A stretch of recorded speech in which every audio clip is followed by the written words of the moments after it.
Super excited to be on the call today. Really excited about Grant Chesnut. Grant and I have known each other for 10 years. A dear friend of mine. I love Coach Chesnut. Have a ton of respect for him as a human being. Phenomenal football coach. One thing I know Grant well. I've been through the fire with Grant. Throughout this process, I tried to take the emotion out of this hire.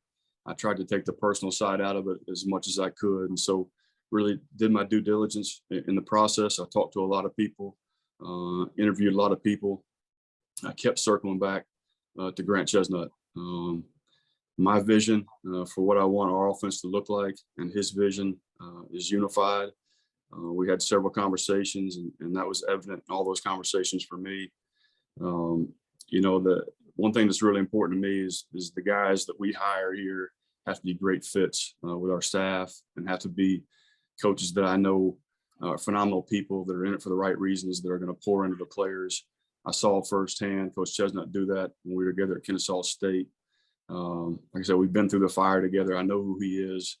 Not only, he fit what I was looking for from a personal standpoint, but from an X's and O's standpoint and what I want our offense to look like. It was really the perfect marriage. And so really can't say enough good things about him and how excited I am for him to be here.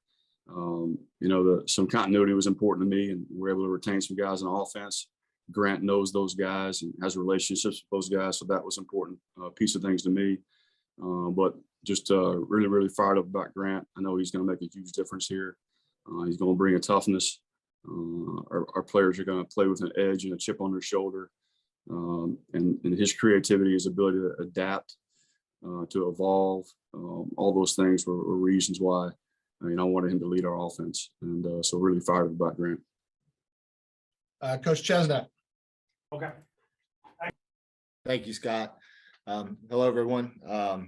Just want to lead by saying, excuse me, how thankful I am for this opportunity. This is the premier academy, the premier opportunity in the country that I've been afforded, and I'm incredibly excited. I can tell you that. I'm doing everything I can not to crawl through the screen at you guys right now to be calm and do a good job communicating. But I really am thankful for the opportunity that Coach Newberry is giving me. He and I are definitely in lockstep, have a shared vision for where we're going to go offensively at the Naval Academy. The opportunity to coach the caliber of young men that I'm going to go to work with on a daily basis is really a dream come true for me in the coaching profession. It was probably 6 years ago, give or take. My wife and I were sitting on the couch one evening, and she just kind of randomly asked me which job I would love to have one day. And this is, honest to goodness, the answer was the offensive coordinator at the Naval Academy. So, here we are. I'm tremendously excited, and I cannot wait to go to work. I get the plane lands Sunday evening, and I told Coach New if I needed to ride a bike to Annapolis, I'd jump on it right there. So, just really excited to get to work, building and continuing to move our offense forward. All right. Reminder, if you have any questions, just type question in the chat box. First time through, introduce yourself along with your media entity. First up's John Schofield. Thanks, Scott. Hey, Coach John Schofield, Sing Second Sports Podcast. Coach Newberry, can you kind of summarize, there have been pieces of information out there about who's back on the offensive staff and who's going to be new. Can you kind of summarize exactly who's back? I know that Coach Ingram is back. And beyond that, what went into some of those staffing decisions, what hires you still have to make, and what is to come? Because I know putting the staff together was the priority. Just want to kind of get your perspective on that so far. Sure. Well, obviously the most important piece was to find that offensive coordinator. And so that was the number one priority for me. And then I knew that the other pieces would kind of fall into place. Obviously, there's certain guys that we had the ability to retain, which is really important to me, as we've already talked about. Coach Chesnut and Coach Ingram will coach the offensive line together. We're still working on what that looks like exactly. I know as a coordinator for me on defense, it was great to be able to walk around. And, I didn't coach a position this year, and that freed me up to be able to walk around during practice or walk around from one meeting room to another. Having Coach Ingram with the offensive line will allow Coach Chesnut to do that some, especially as initially installing this offense. To have Coach Jasper back guiding our quarterbacks. I think he's one of the best quarterback coaches in the country. And so we're really, really fired up that he's staying with us. Coach Okaitis in the wide receivers room, who's built a tremendous culture in that room at a place where it's not always easy to coach the wide receivers at the Naval Academy. I think it's going to be a little bit easier moving forward. We're going to try to dish the ball to those guys a little bit more, obviously. So to keep those guys was critical. And I think, the Naval Academy is a special place. It's a unique place. And so to have that experience on that side of the ball, on the staff, I think is awesome. Some really, really good football coaches. Coach Chesnut knows that. And he knows there's power in counsel. And he's very similar to me in regards to, we're going to get together. It's not whose idea. It's the best idea. I know they'll collaborate on some things. I know Coach Chesnut has a clear vision for what he wants it to look like.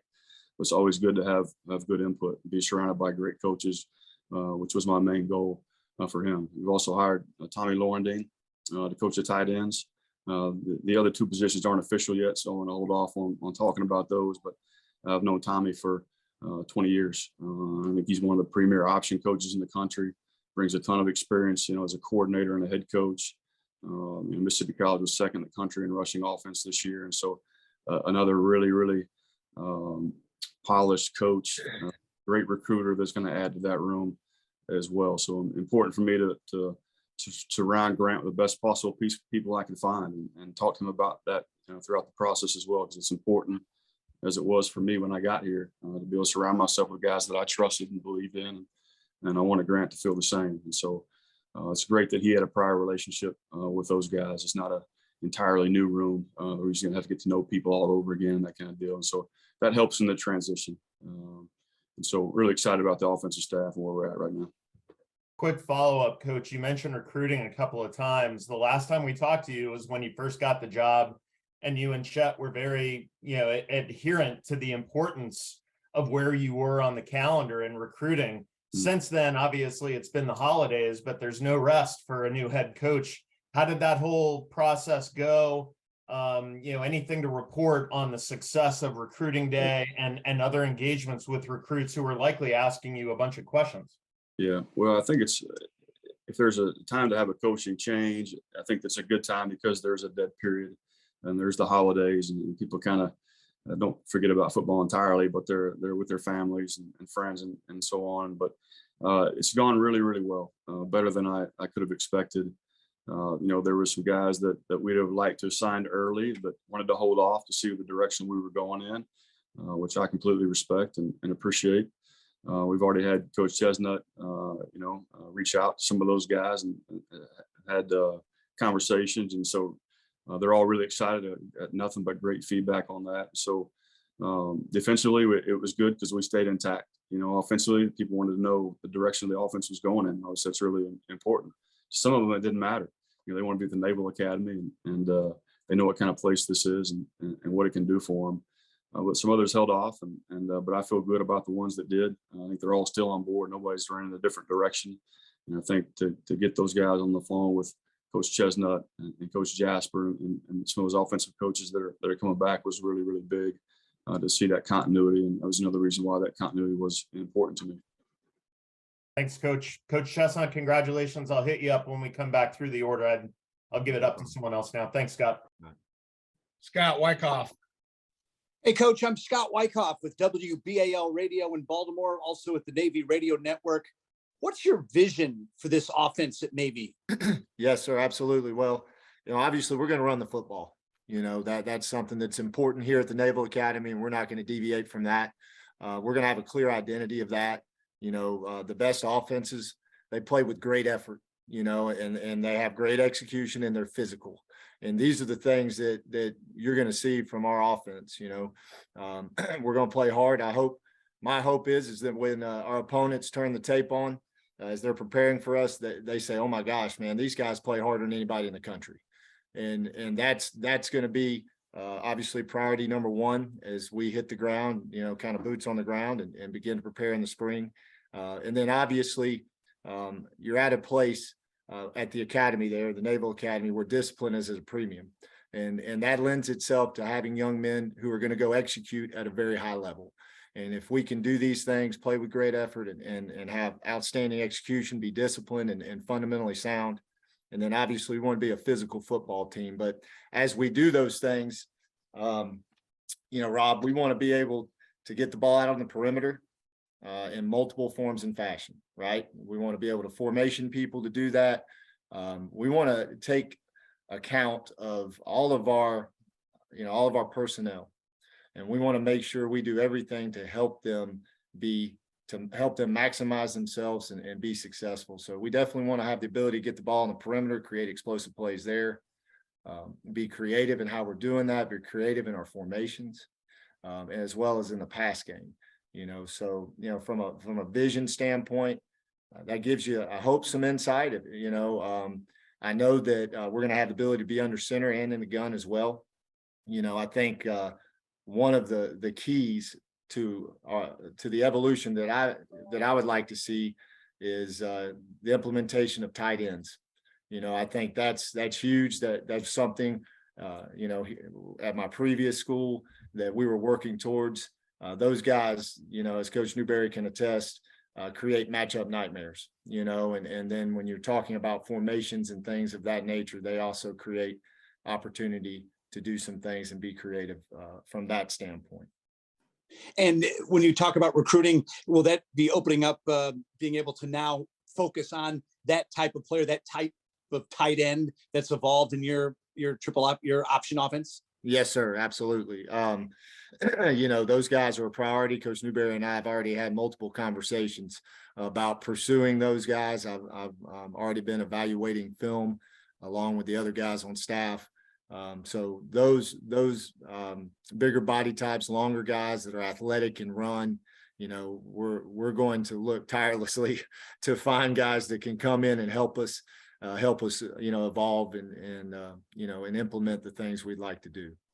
I know the college coaching option fraternity is kind of a close-knit fraternity. What does it mean to you to have the resources of an Ivan Jasper, who's coached some of the great option quarterbacks in recent history, and Ashley along that offensive line that's done so much? Was that one of the clinchers for you taking this job? Yeah, Scott, I'm sorry. I think I might have called you Rob earlier. I apologize for that. But Scott, you know, when you have Ivan Jasper and Ashley Ingram in a room with you, you know, and Coach Newberry used this a moment ago, the power of counsel, you know what I mean? And it'll definitely be a collaborative effort. I've already learned a lot from those men through the years, you know, in conversation. I'm very excited to have them in the room, to be able to come together and create a shared vision of what we're going to be and who we are offensively. I think that's critical to establishing a very clear identity.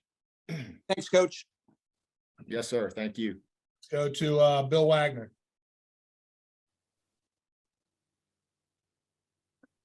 Yeah, I'm Bill Wagner from the Baltimore Sun Media Group and the Capital Gazette newspapers.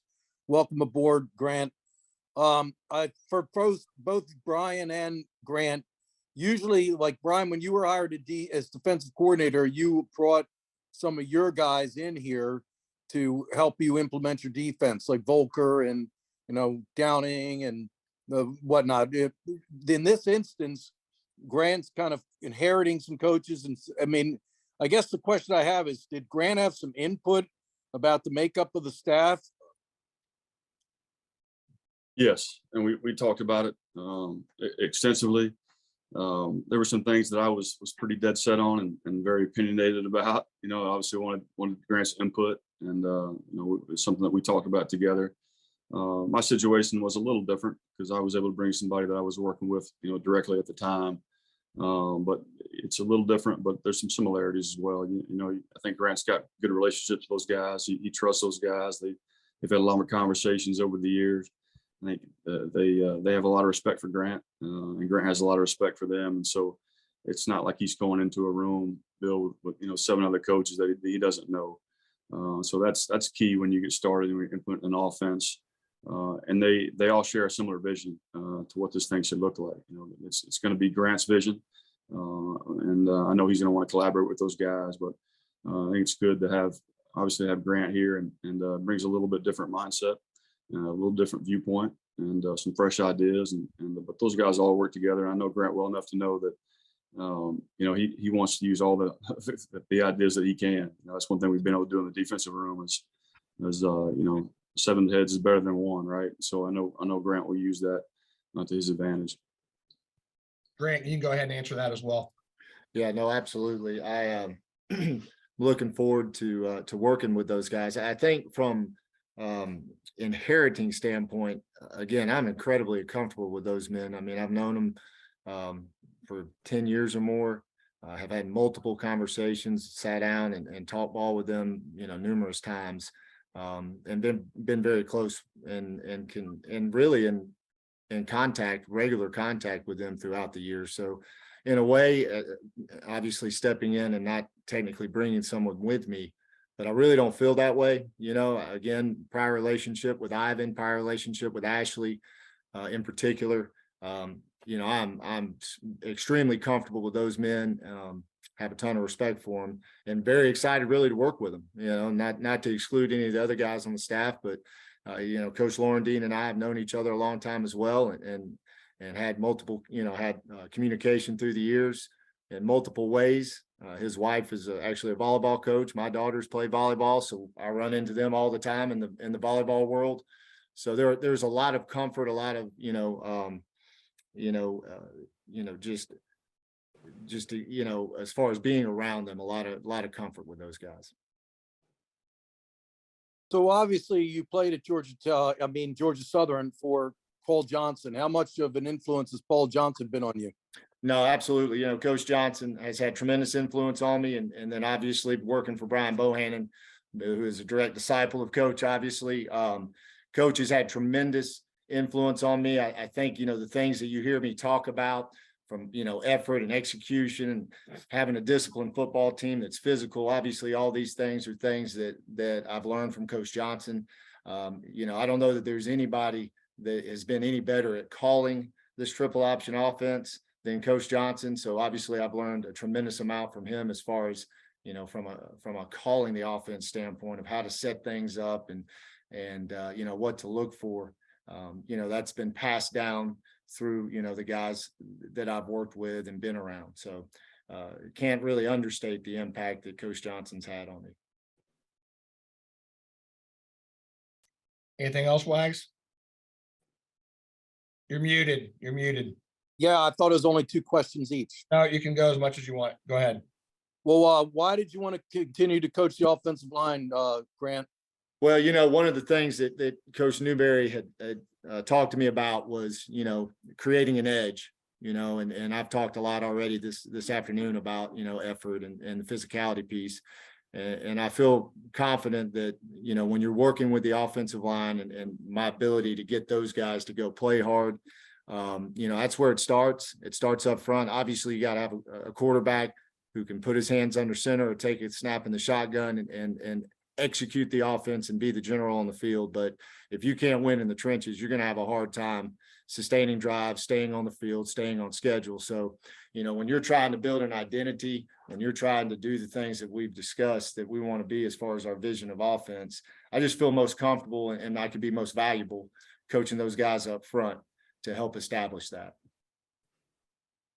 So obviously, Coach Niamat and Coach Jasper and Coach Ingram, the whole staff together has implemented innovations. They don't run strict, pure triple all the time.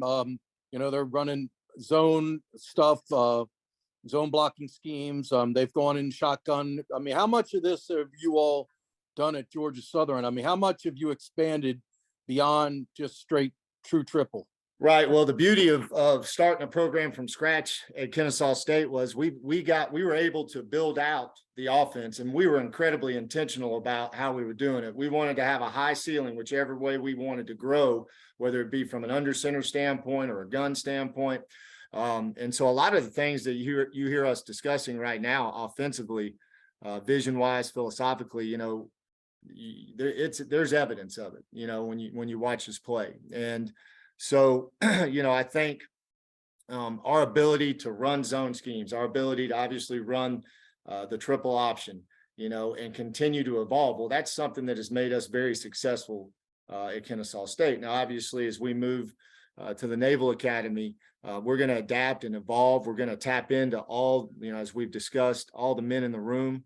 And we're going to bring a cohesive plan together that fits our personnel at the Naval Academy best. But, that being said, we're going to implement multiple blocking schemes, including zone schemes, and obviously the option schemes. We're going to look to implement, again, different ways to take advantage of the perimeter, which could be screens and things of that nature. These are all the innovative ways that we're referring to. And then, of course, we need to be able to throw the football. Now, if that's 8 to 12 times a game, if that's, 15 to 20 times a game, quite honestly, it's going to be determined by what it takes to win football games, which is the most important thing. Well, last question for me before I hand it up back to the other guys. On that note, passing, I think, a lot of the Navy passing attack has been, the play action downfield or wheel routes to slots. Are you talking about implementing more short passing route schemes? Yes, sir. So, the quick game has always been something that we've implemented, that I've implemented in the offensive system. I can remember having a conversation a lot, years ago about, I wonder why we've never really implemented the quick game within our system, within the triple option system, because they're number two, the flat defender, the primary quick game defender, he's always attached to the box, with what we do. So there are a lot of times where they're just giving you, easy gains, right? Free access, easy gains out there. So we've absolutely evolved and built in the quick game, and we'll continue to do that. It affords us an opportunity even within the quick game to move the pocket, which helps our quarterback. Some of the things that we've done in the past that have been very successful and very productive for us are concepts that involve quick game as well as the ability to sprint out within the same play. So, I think those are some of those innovative things that we're going to continue to grow and build on. Reminder, if you have a question, just type a question in the chat box. We'll make our way around again. Let's go back to John Schofield. Thanks, Scott. Coach Chesnut, we've talked to a lot of people on our podcast about the evolution of the game and how it's affected Navy. The elimination of cut blocking, NIL, the transfer portal. A lot of these things affect Navy. A lot of them don't, like NIL. While Kennesaw State's not Alabama, you were recruiting kids who probably had NIL on their mind. How have you evaluated the change of the game NIL wise and, from an offensive perspective, the elimination of cut blocking, and how has it affected your ability to recruit? Right. Well, the evolution as far as the rule change with cut blocking, we really have not seen or did not see this year from a perimeter play side blocking standpoint. That wasn't the major issue. And I'm not going to minimize it. It is what it is. It came up. But really where you saw a change was in defenders coming from a pursuit standpoint, the backside for defenders, right? So what that means is from an offensive standpoint, you need to implement more counters. You need to implement things that kill tells from a standpoint of, doing things from more static situation at times. And then obviously to create explosive plays, the pass game, so just doing things to slow those defenders down so they're not showing up in the picture so quickly. Those things are all ways that we evolved and we will evolve. Obviously, we will implement at the Naval Academy. From an NIL standpoint, the beauty of being in an academy is it does give you a little bit of escape from that world. And I'm thrilled about that, quite honestly. That's something that really excites me about being a part of the Naval Academy is there's a lot of purity to it. There's a tremendous amount of purity to it, which is why it's so exciting. And finding ways, again, I think another way, just to circle back to the cut block rule, finding multiple ways schematically to run option football, whether it be under center or in the gun, right? Whether it be RPOs, these are all things that the rule change, the evolution of the game is going to demand that we recognize and stay out in front of. And that's going to be the fun of it as we evolve offensively here, as we get all the men in the room, the Ivan Jaspers and Ashley Ingrams and all these men that are incredibly talented, and the brain trust, as it were. And we go to work, and we build out this offensive system that's going to create what we want, the ability to sustain drives and hold the football, the ability to, create explosive plays in multiple ways, again, getting the ball on the perimeter in multiple ways, taking shots down the field when we need to, and doing it in a creative fashion that, ultimately allows us to get first downs and score points, right? Absolutely. Part of the purity of it, one last follow-up, part of the purity of it that you mentioned involves 2 for 7, involves, serving for 5 years, which was just further codified by the omnibus and the recent passage of a budget. For both you and Coach Newberry, part of your recruiting now also involves a group of sophomores who have 2 for 7 paper signage happening here down the road. Having IJ and Ashley Ingram and a lot of continuity on offense will help there, but how much do you think you've got to recruit the current group of sophomores to stay on board with your new system to sell that fun that you just talked about, knowing that any chance of them possibly going to a pro career if they evolve a certain way is probably done? Where do you see you guys having to do the work on the sophomores? I'll let Coach Newberry take that one. Yeah, thank you. Yeah. Obviously it's a concern all over the country now. And for us, that's the critical year for those guys. Obviously it was like that, John, before the transfer portal, before any of this, the NFL stuff came out, right? So we got to do as good a job as we can developing a football team here, and making sure that our guys are happy, making sure we do everything we can to support them here, and to help them be successful. And our guys are smart enough. They came here for a reason. They understand what they're going to get on the back end of being here at Navy. And while it's always a challenge, it's always an issue out there for not many of them, truthfully, but I think it goes through everybody's mind at some point. But I feel good about our sophomore class right now. I feel good about the guys that have stayed intact through the coaching change. So it's something we talk about, obviously, but we got to do a great job of developing our players and helping them see the big picture of things and what they're going to get on the back end. We don't have to deal with the NIL, but for me, the NIL for our guys is what they get on the tail end of this thing. And so, I think, with the rule change, but what's going on, it changes all the time, and I have confidence that the guys that are good enough to play in the NFL are going to have that opportunity. And so that's kind of where I'll leave that. Thanks again to both of you. Appreciate it. Sure. Thanks, John. Mike James. Hey, I'm late. I apologize. So if anything's already been asked, I apologize again. But first off, Grant, it's good to meet you. Congratulations. So one thing I wanted to ask about was, Coach Newberry brought a lot of the Kennesaw culture with him when he come up here, talking about effort, attitude, and toughness. I'm wondering how you apply those things on the offensive side. We talk a lot about on the defense, how that works, about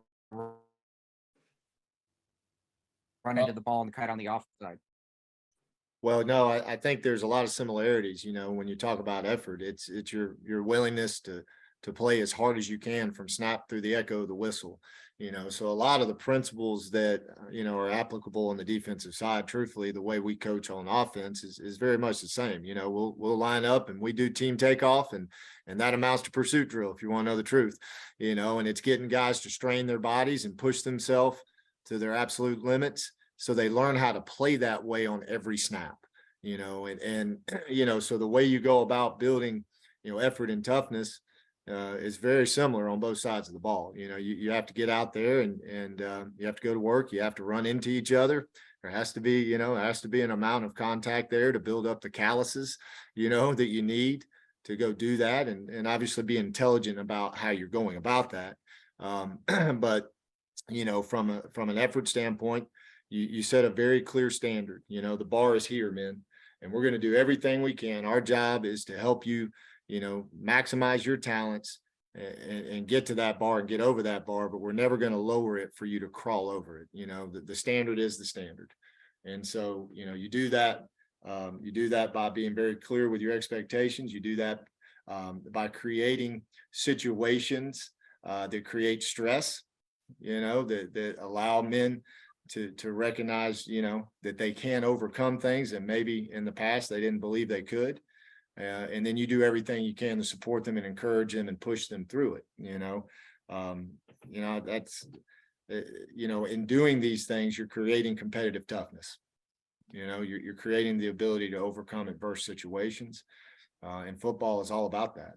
There are going to be several there throughout the course of a game, man. There's adverse situations that come up, and how we respond to those situations is going to determine the ultimate outcome. It's going to determine our success or failure. So you have to create that in practice.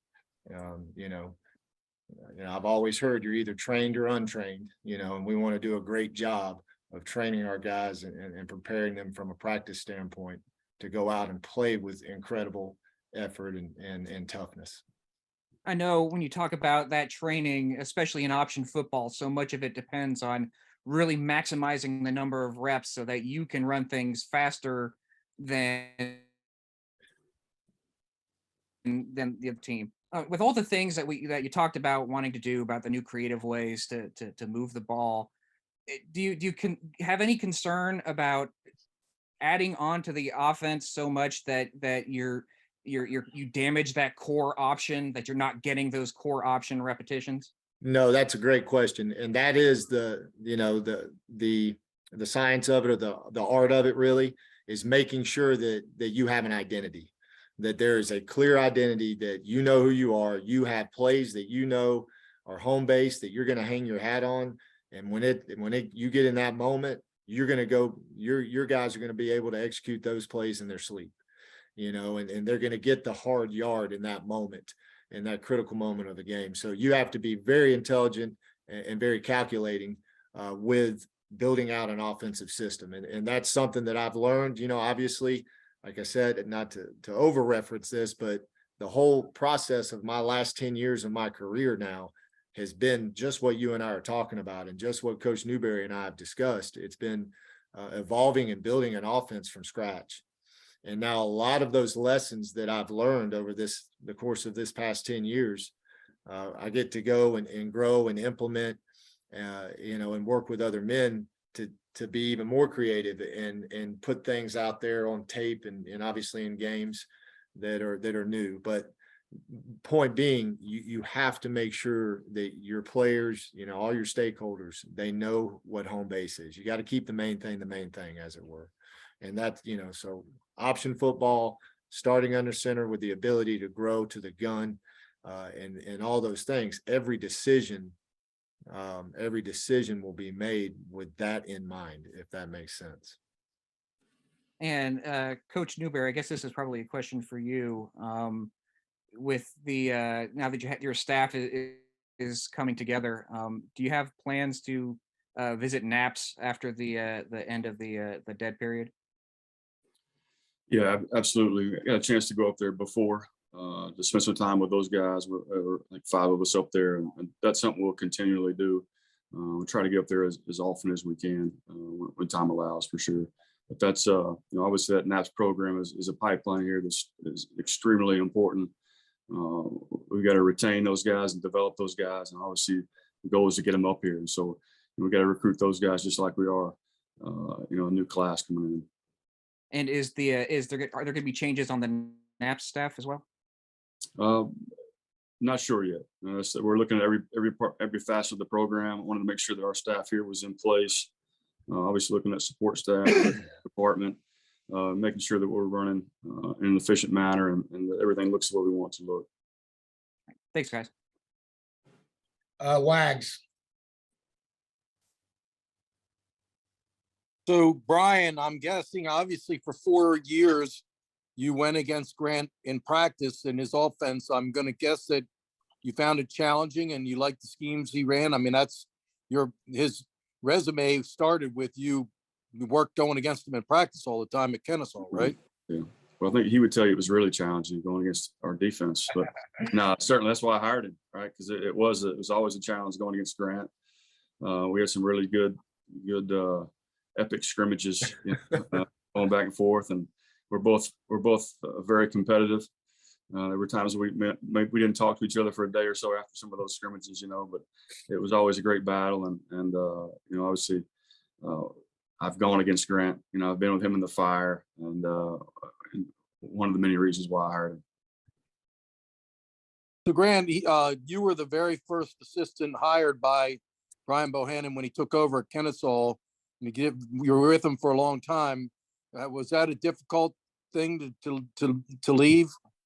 Wags, it really was, not an easy thing. Of course, my running joke has been, I was the first guy hired. I just wanted to not be the first guy fired, right? So that, but that experience, those years there were tremendous.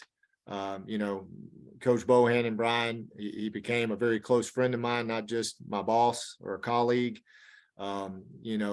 So having to, communicate and sit down was obviously difficult for both of us. But, to Coach's credit, he handled it fantastic. It was better than I could have asked for. We did a lot of things there together. It was very special to build a program from the ground up. And obviously to have the amount of success that we were able to have, and I have tremendous respect for Coach and always will, and will always consider him as a close friend and a confidant and somebody that I can reach out to get insight or bounce things off of. But he was also incredibly excited for me to have this opportunity. Obviously, having worked here at the Naval Academy and been a part of this special place, he understood. He wholeheartedly understood. And was, like I said a moment ago, was just really, really awesome about it all. So I know you came up here for clinics, coaching clinics with you and your staff.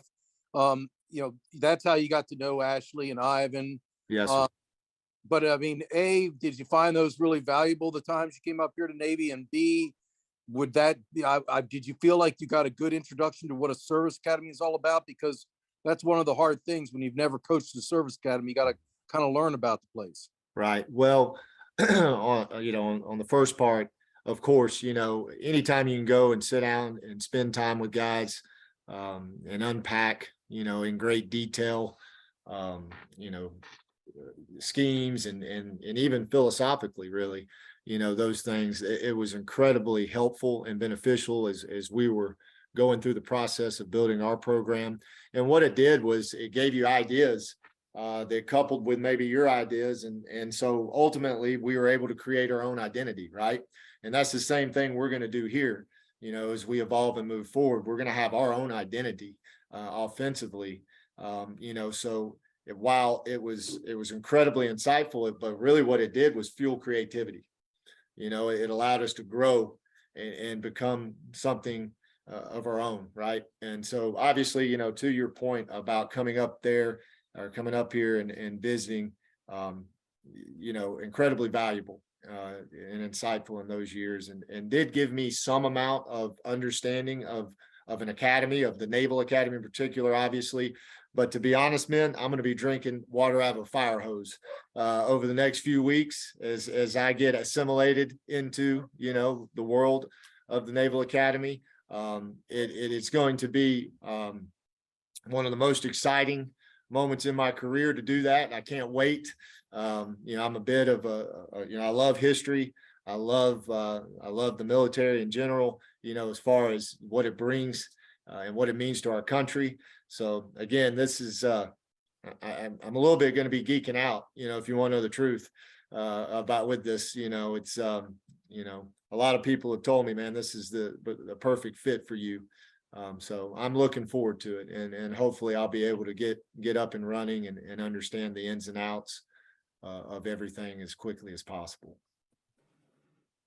So I was curious, I mean, do you think that there's a room for RPO in a triple option attack? And I think of some of the things that Jamie Chadwell did at Coastal. They're all Yeah. option based, but he did some unique stuff down there.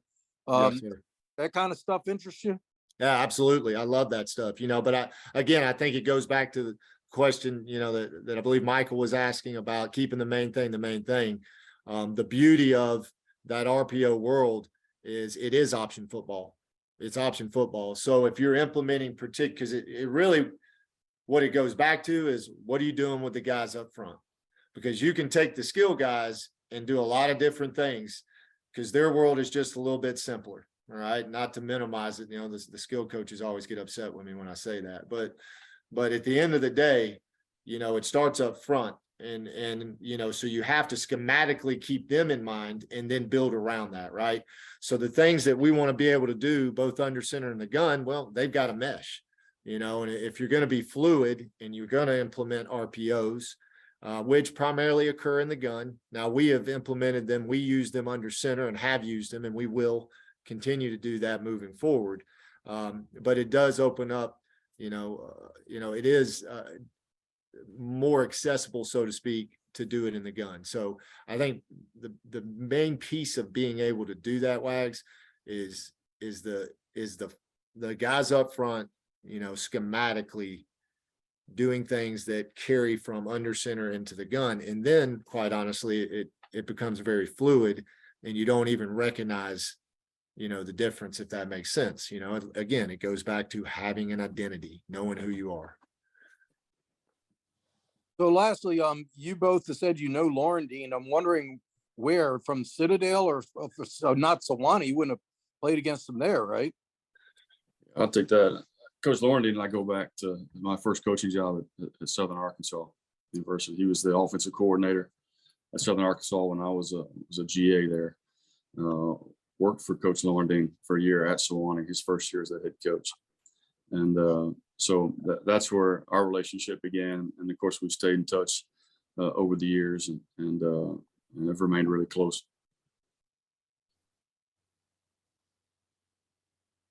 Wags, anything else? I'm good for. All right. Scott Wyckoff has another question. Go ahead, Scott. Yeah, just one more for me, Coach Chesnut. How do you describe your style as a play caller? Well, I think my style really is determined by the personnel, meaning, I do everything I can to take into account what our guys are the best at.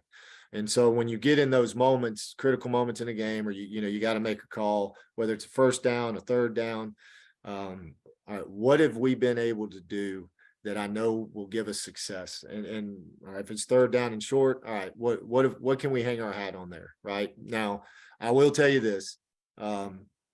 I love explosive plays, and we've been very fortunate to be able to create those in a lot of creative ways, at Kennesaw State. I think as you unpack our film and you see some things, whether it be in a play action format or whether it be in a quick game format or a drop back pass format or running the triple option and getting the ball out on the perimeter, all these things. So I like explosive plays, but I also recognize the importance of grinding out 15 and 16 and 17 play drives. So, because that time of possession piece, that ability in the fourth quarter, I tell the offensive line guys, I tell everybody on the offensive side of the ball, our style, our brand of football is a 15-round heavyweight fight. And so we want to work the body, take our shots to really take them to their knees and make them get back up off the canvas and then keep pounding. And in the fourth quarter, we want to make them say, "Uncle," and that mentality of toughness and physicality that we've talked about earlier in the press conference, all those things come together to create that. Right. So definitely want to create excitement with explosive plays, but we also want to take into account, what the circumstances of the game and be smart and play complementary football.